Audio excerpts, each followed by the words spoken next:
Welcome to the Pursuit Chronicles, where hidden truths, bold journeys, and untold stories come to life.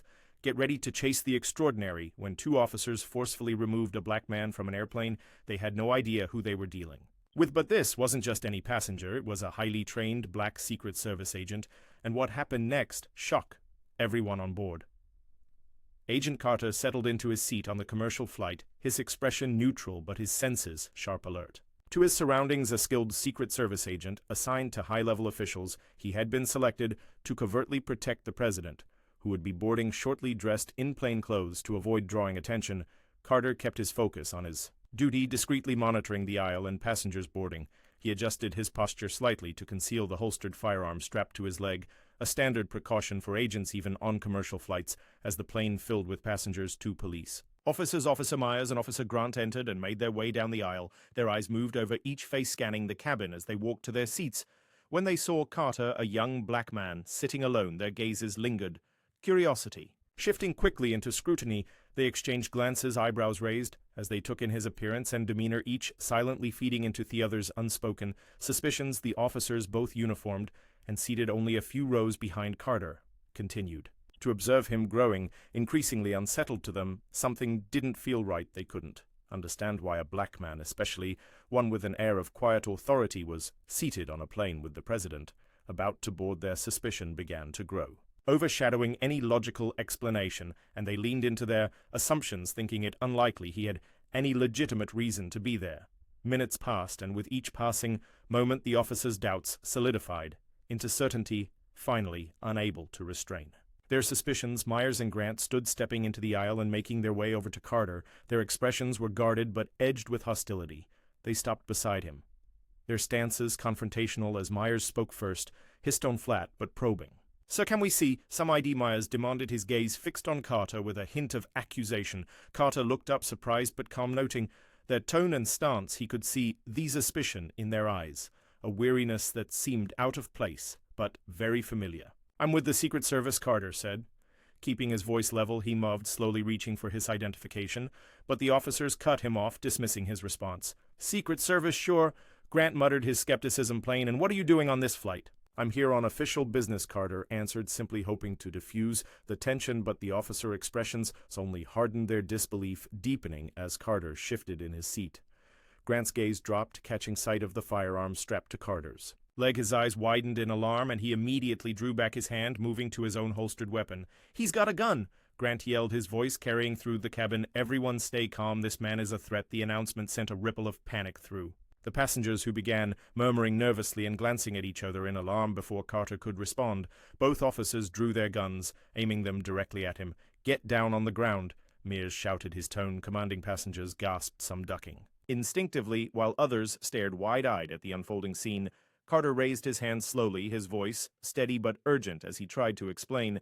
"Please let me clarify. I'm authorized to carry this weapon. I'm here on duty," he said, meeting their eyes, hoping reason would break through their hostility, but his words fell on deaf ears.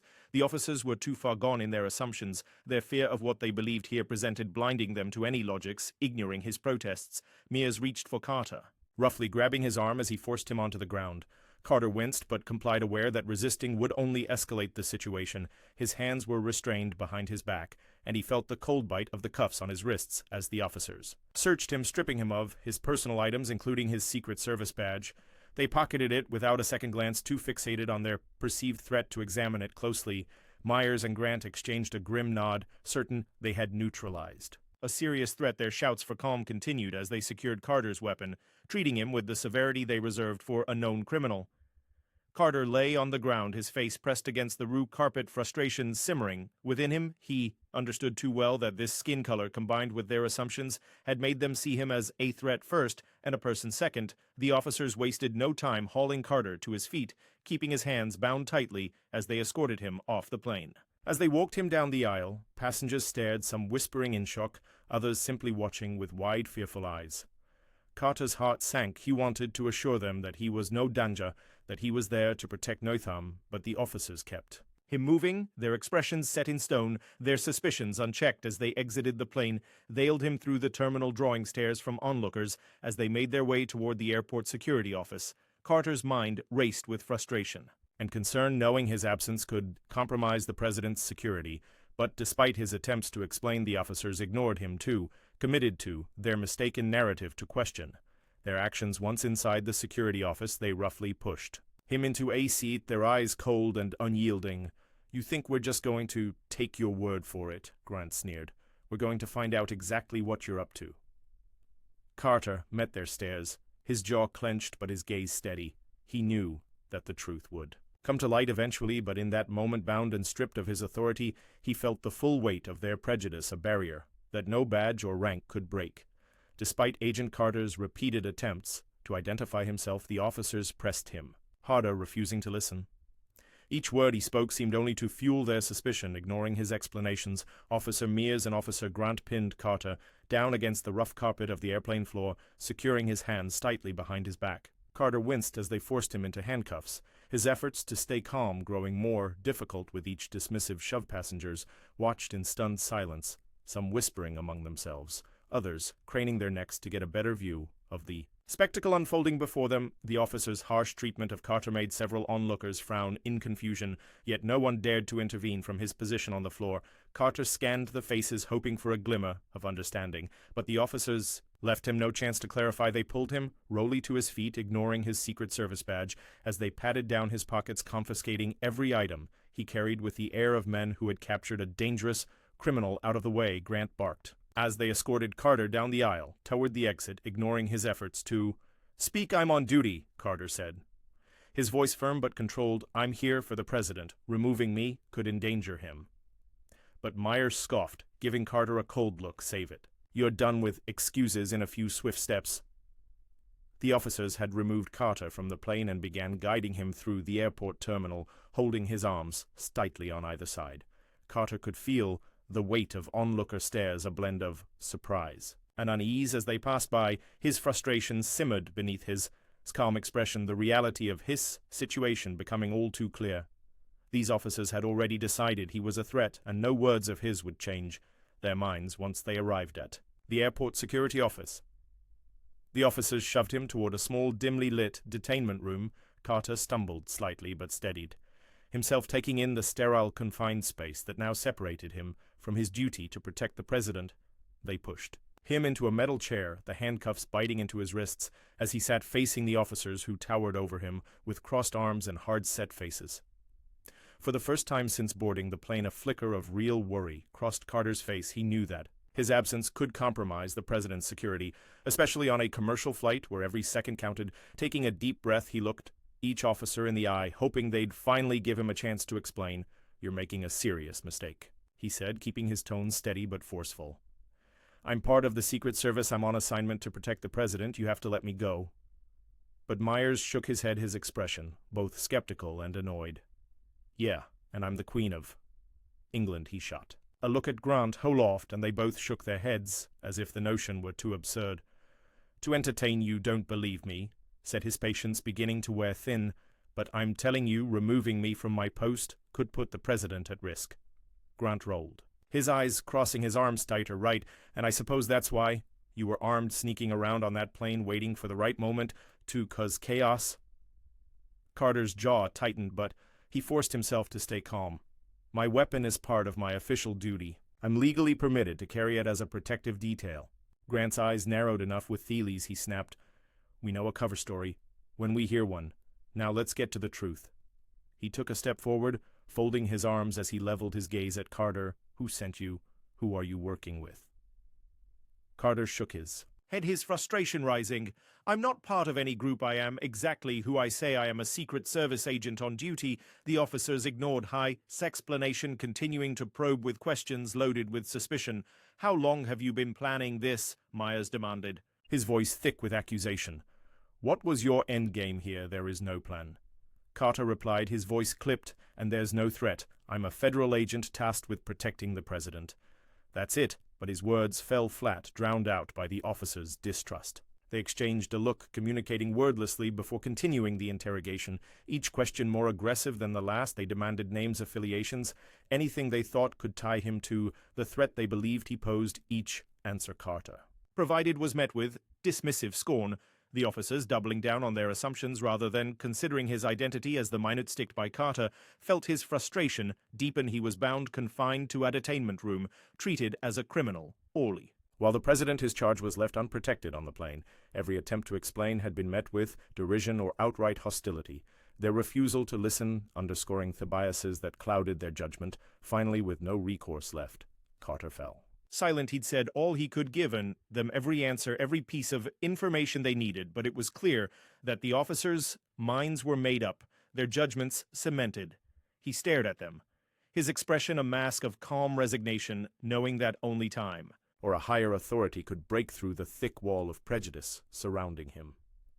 Myers shook his head, casting one last glare at Carter before stepping out of the room, leaving him under Grant's watchful eye.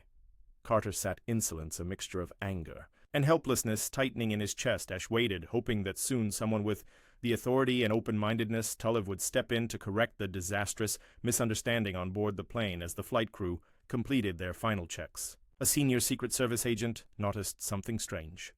Agent Carter, assigned to protect the president on this flight, was nowhere in sight. This unusual absence raised immediate concern.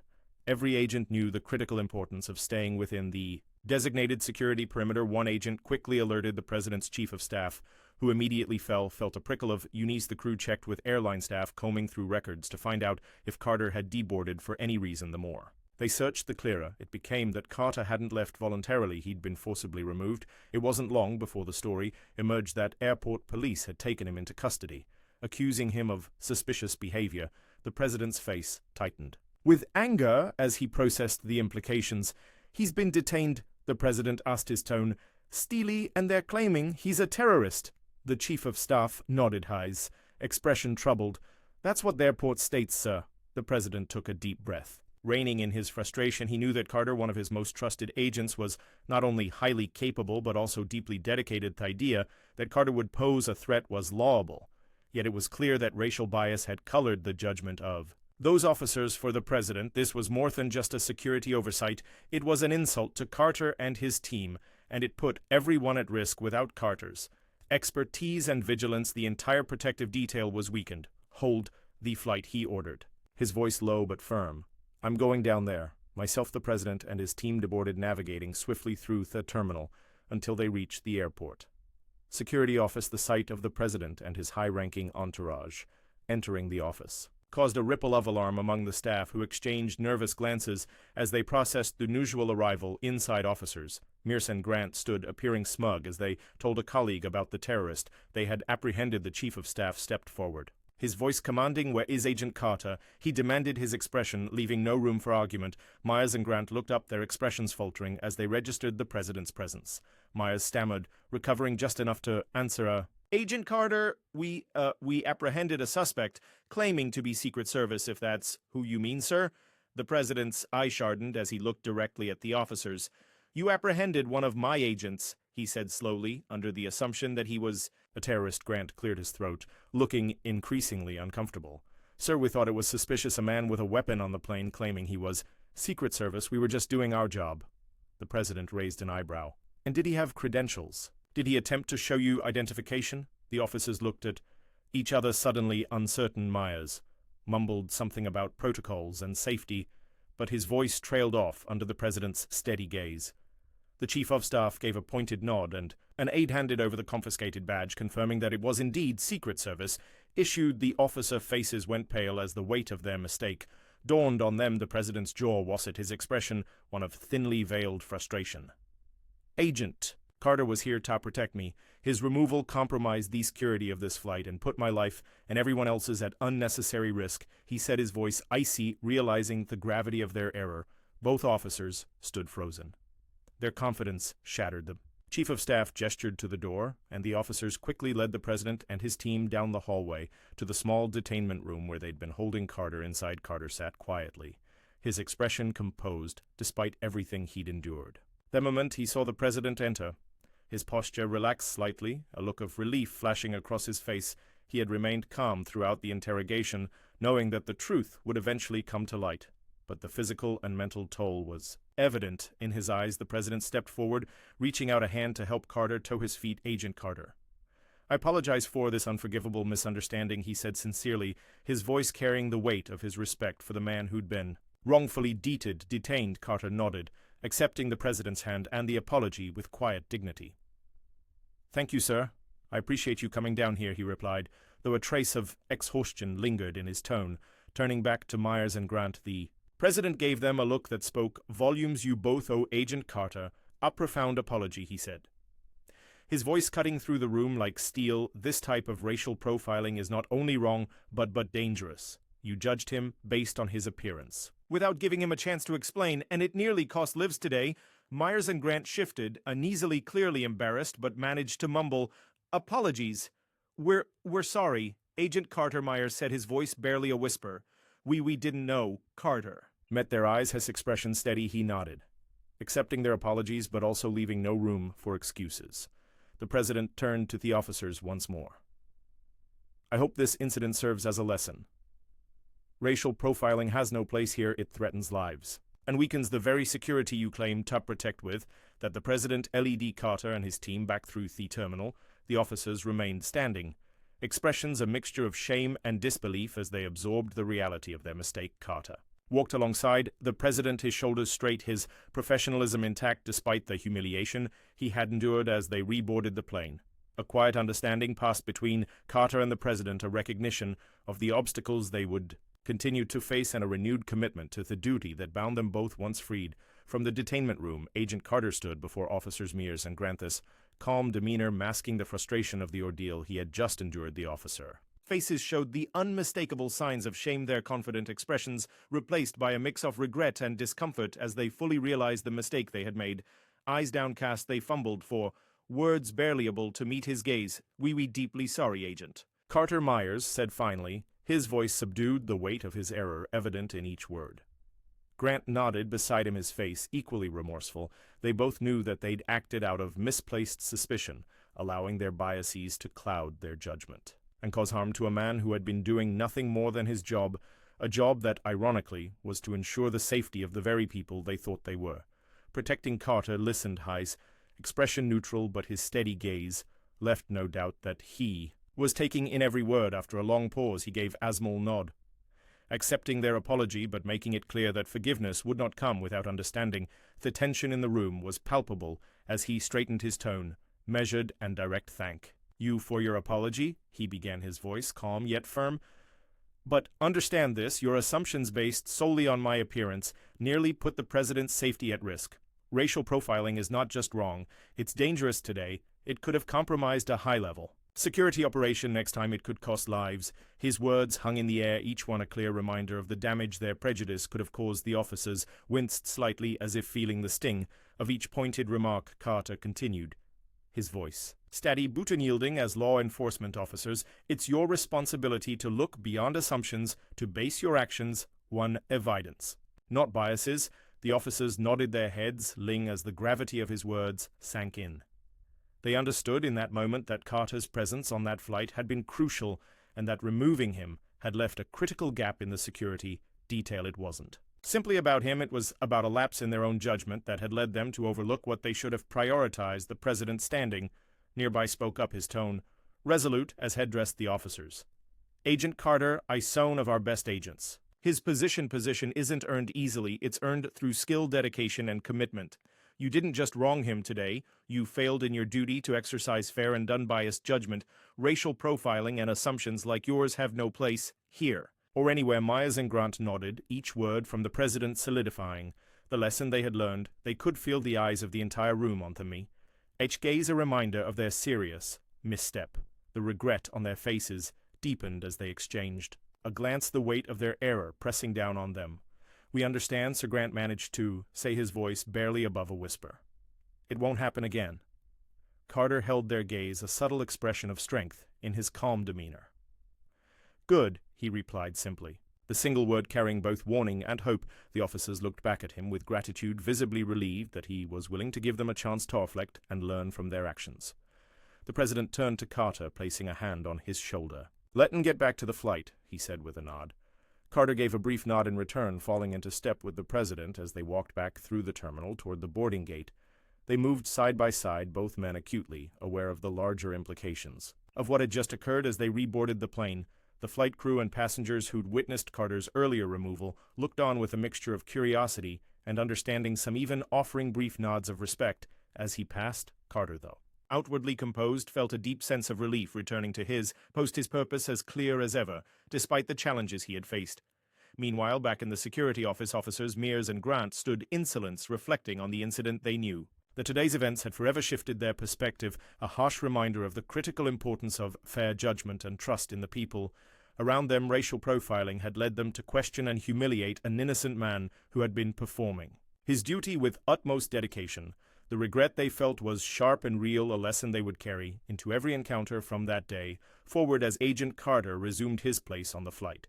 He glanced briefly out the window, the events of the day playing through his mind. Though the experience had been unsettling, he felt a renewed commitment to his role, recognizing that moments like this were why he served, to ensure that everyone, even those who had wronged him, could live free from harm. For Carter, the experience had underscored the importance of standing up to prejudice and holding people accountable for their actions. Yet he knew the real victory lay in their willingness to learn. Disclaimer: the events and characters depicted in this story are fixed and not based on real people or occurrences. This narrative is meant to engage readers through imaginative storytelling. Thanks for watching the Pursuit Chronicles. If the story moved you, don't forget to like, share, and subscribe, because the pursuit never ends.